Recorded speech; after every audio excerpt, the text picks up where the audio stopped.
बारे में हम डिस्कस कर लेते हैं। हमारा जो टॉपिक चल रहा था वो था स्पीड, टाइम एंड डिस्टेंस से रिलेटेड। उसकी हमारी पहली क्लास अपलोड हो चुकी है। अगर आप सभी ने नहीं देखी है तो प्लीज़ उसे ज़रूर देखिएगा और हमारे वीडियो को लाइक शेयर सब्सक्राइब कीजिएगा।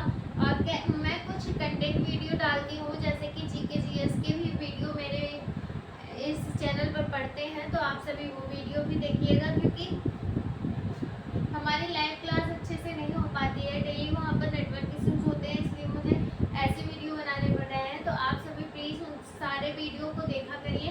और चलिए हम हमारा टॉपिक स्टार्ट करते हैं, जिसमें हमारा टॉपिक होगा speed, time, distance. Speed, time and distance.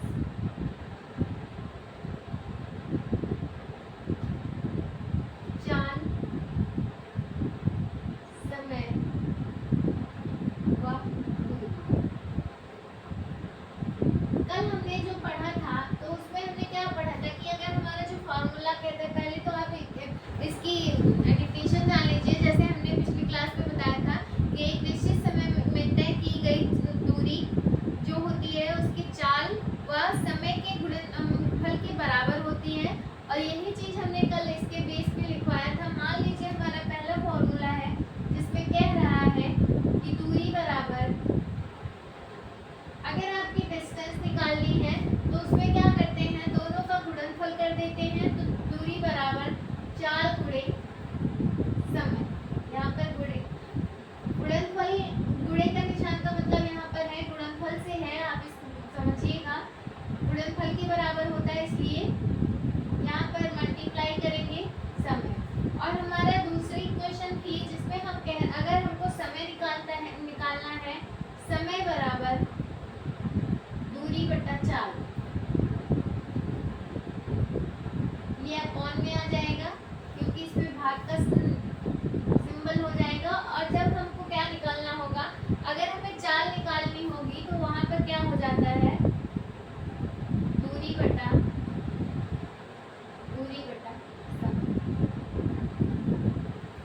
ये सारे फॉर्मूले कल की क्लास में हमने पढ़ रखे थे, जिसमें आपसे बता रहा था कि अगर हम दूरी निकालते हैं तो उसमें क्या करते हैं, चाल और समय का जो गुणनफल होता है वो उन दोनों के बराबर हो जाता है। इसलिए वहां पर हमारा फॉर्मूला कौन सा लगेगा, अगर हमें दूरी डिस्टेंस निकालनी है तो वहां फॉर्मूला चाल मल्टीप्लाई समय से लगेगा।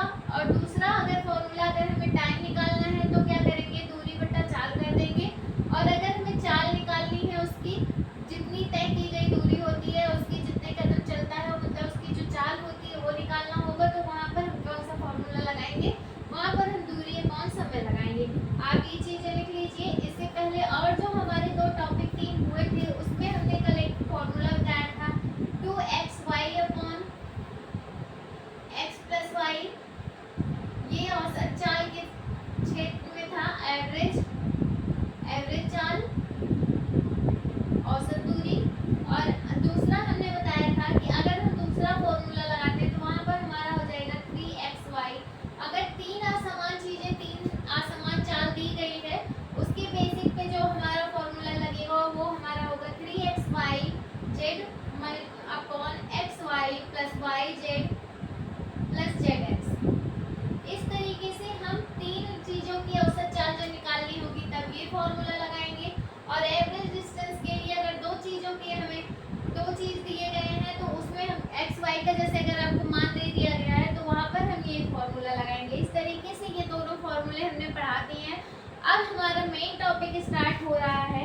और हमने कल एक चीज बताई थी कि अगर आपको किलोमीटर प्रति घंटा के स्पीड को मीटर प्रति सेकेंड में चेंज करना है तो क्या करेंगे, 5/18 से मल्टीप्लाई कर देंगे। अगर लेकिन आपको यहाँ पर मीटर प्रति सेकेंड की चाल को किलोमीटर प्रति हावर में चेंज करना है तो वहां पर क्या करेंगे आप, 18/5 कर देंगे। इस तरीके से क्या करना है, इन दोनों का मल्टीप्लाई कर देना है जब आपकी चाल निकाली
करता है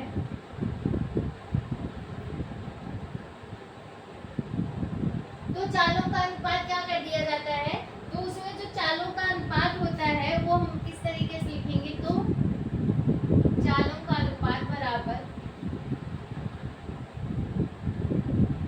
अनुपात जो होगा वो क्या हो जाएगा, y अनुपाते x हो जाएगा। मान लीजिए आपकी पहली चाल जो x अनुपाते y दी गई है, अगर इन दोनों की दूरी सेम है और इसमें कोई चेंज नहीं होता, एक ही दूरी तय करता है, तो क्या करते हैं y को हम क्या करेंगे x से इसमें मतलब इसका अनुपात दे देंगे। आप इस तरीके से लिखिएगा, जैसे यहाँ पर 10 अनुपाते 12 का रेशियो है तो ये 12 रेशियो 10 हो जाएगा।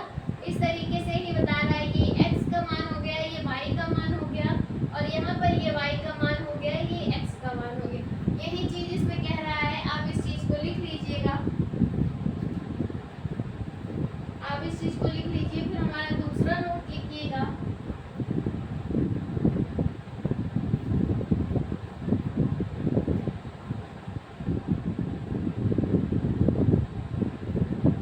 अब मान लीजिए आपको 3 कोऑर्डिनेट दे देता है, a और b और एक c भी दे देता है, या फिर इसके अलग अलग कोऑर्डिनेट दे देते हैं, तो इसमें क्या होगा, अगर हम अपनी चाल निकालेंगे तो एक ही चाल जब x y z का कोऑर्डिनेट देगा अगर आपको, तो आपको क्या करना है, और a b चाल दे देता है आपको, a व b चाल दे देता है आपको, तो वहां पर हमारा जो फॉर्मूला लगेगा वो क्या हो जाएगा, a की चाल अपॉन b की चाल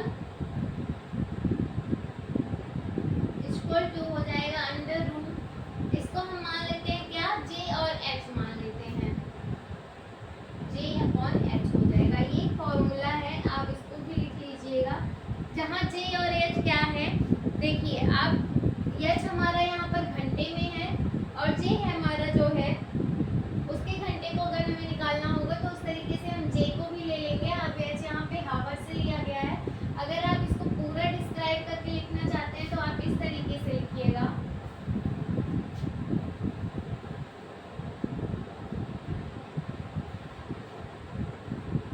आप लिखिएगा यदि a व b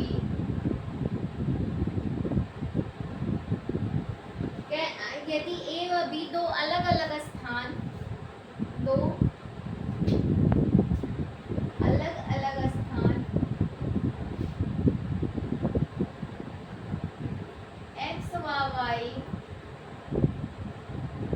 तथा z, अगर इसमें मतलब x y का जो अनुपात दे रहा है, x y से एक दूसरे की चाल, अब यहाँ पर कह रहा है कि x y से एक दूसरे की चाल से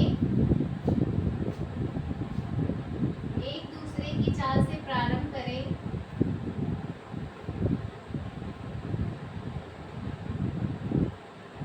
प्रारंभ हो, तो a जो चलेगा वो कितना चलेगा, वो y के बराबर चलेगा, या x मतलब वो जो a बिंदु से होगा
बी बिंदु एक्स पर पहुंचने से जे घंटे ले। बी बिंदु लिखिएगा ए, बी बिंदु हुआ एक्स पर पहुंचने के लिए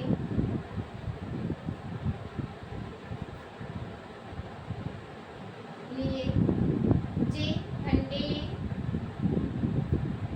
तो जो औसत चाल होगी तो चाल बराबर, अब हमारा यहाँ पर ये फॉर्मूला लगेगा। आप समझिएगा, यहाँ पर थोड़ा कंफ्यूजन था, आप समझिएगा। यदि ए और बी दो अलग अलग बिंदु दे दिए गए हैं, मान लीजिए एक पहला कोऑर्डिनेट एक्स दे दिया गया है, ये वाई दे दिया गया। अब ये दोनों बिंदु हमारे कैसे हैं, एक समान बिंदु है।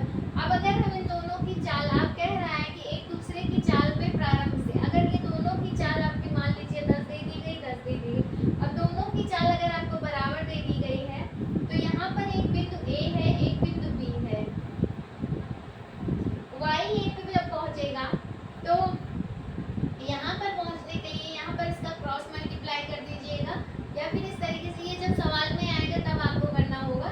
तो वहाँ पर जो उसकी औसत चाल होगी, जो घंटा लगेगा, वो क्या होगा, जे और एच के बराबर होगा। ए की चाल हमारी जो बनेगी वो हमारा जे घंटे पे हो जाएगी, और बी की जो चाल होगी वो हमारी एच घंटे पे होगी।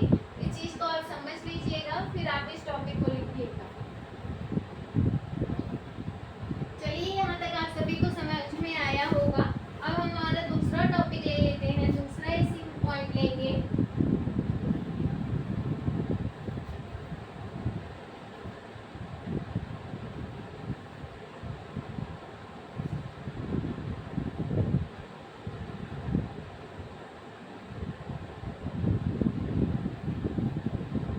चलिए, हमारा दूसरा टॉपिक होगा जिसमें यदि एक व्यक्ति अपनी वास्तविक चाल जो चलता है, आप लिखिएगा, यदि एक व्यक्ति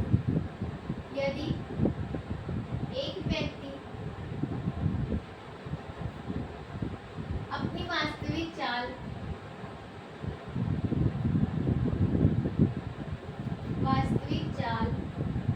x अपॉन y, जो मतलब अगर एक व्यक्ति है उसकी जो एक्चुअल चाल है, जिससे मतलब जैसे उसका पॉइंट है, वो पॉइंट जो होगा, वो जो उसको एक्सपेक्ट करेगा, तो उसकी जो चाल होगी वो क्या हो जाएगी, x अपॉन y चाल से चलकर लक्ष्य तक,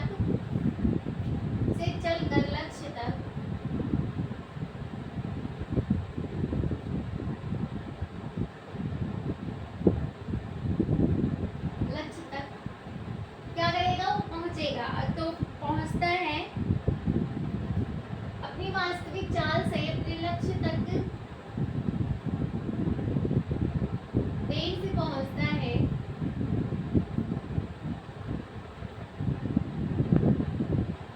तो चाल बराबर क्या होगा। जैसे कि आपका क्वेश्चन ही, आपका समझिए ये पॉइंट है, इससे बनने वाला क्वेश्चन भी होगा। जैसे कि एक व्यक्ति है, उसकी जो एक्चुअल चाल है वो क्या है, x अपॉन y है, कि मतलब सेम डायरेक्शन में खड़ा हुआ है, और उस डायरेक्शन से जब चलेगा, यहाँ पर डायरेक्शन नहीं है, यहाँ पर टाइम और डिस्टेंस ही है, तो उस तरीके से वो चलेगा और वो अपने लक्ष्य पर पहुँचने के लिए, मान लीजिए हमारी डिस्टेंस यहाँ पर है और हमको पहुँचना यहाँ से 10 किलोमीटर की दूरी पे है। अगर हम अपनी 10 किलोमीटर की दूरी पर पहुँचने के लिए अगर हमको टाइम पीरियड दे देता है कि आपको 2 घंटे में 10 किलोमीटर चलना है, और हम यहाँ पर देर से पहुँचते हैं, मान लीजिए 2 घंटे के बजाय हम 3 घंटे में पहुँचते हैं, 1 घंटे का हमारा समय लॉस होगा। तो वहाँ पर हम जब सूत्र लगाएंगे, यहाँ पर जो फॉर्मूला होगा वो लिखिएगा आप,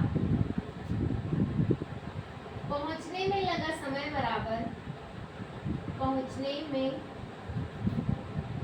लगा समय बराबर, अब देर से पहुँचेगा तो उसका समय तो लगेगा ही ना, तो यहाँ पर क्या हो जाएगा, x अपॉन हो जाएगा x व y का अंतर, x व y का अंतर मल्टीप्लाई t, क्या कर देंगे इसको हम t से मल्टीप्लाई करेंगे। आप समझिए, x जो वहाँ पे उसकी एक्चुअल चाल होगी वो होगा, और x y मतलब y की जो डिस्टेंस दी हो गई, तो मान लीजिए 12 और 10 दिया है, तो इसमें जो 2 आएगा वो इसका अंतर हो जाएगा। और टाइम पीरियड आपको मान लीजिए अभी यहाँ पे आपको बताया 3 घंटे उसको लगा, तो इस तरीके से जो 3 घंटे उसको लगा, यहाँ पर आप 3 कर दीजिएगा, तो यहाँ पे 6 मीटर प्रति आवर के हिसाब से आएगा। इस तरीके से